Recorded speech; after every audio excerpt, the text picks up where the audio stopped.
sir. My name is Sinaro Giliano, BCMT study student. I believe in verse, I can do all things through Christ who is taking me. Philippians 4:13.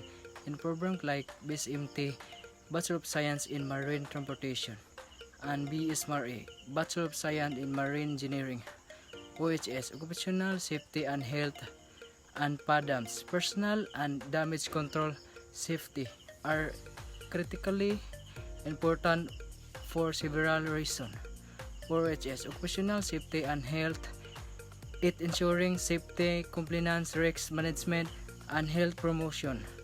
While PADAMS, Personal and Damage Control Safety, it train emergency preparedness in such a critical situation, damage control, survival skills, and practical application of both OHS and PADAMS, and practical experience of vital of preparing students for demands of maritime industry.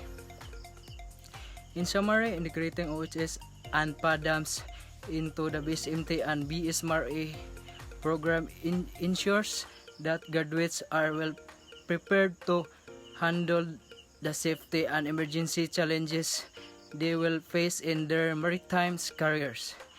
It helps them compete with industry standard, protect their well-being, and ensures the safety of other aboards.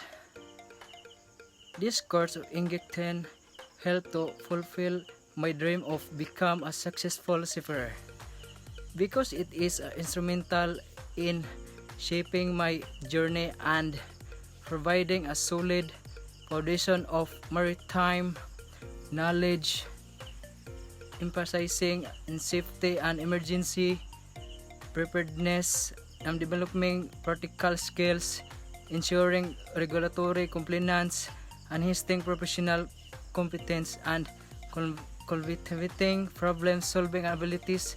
Course of quiz with initial tools and expertise required for the thriving career of sea with skills and knowledge gained from Ingek. I am confident in my ability to navigate the challenges of seafaring and realize my dream of become a successful and respected seafarer. Thank you.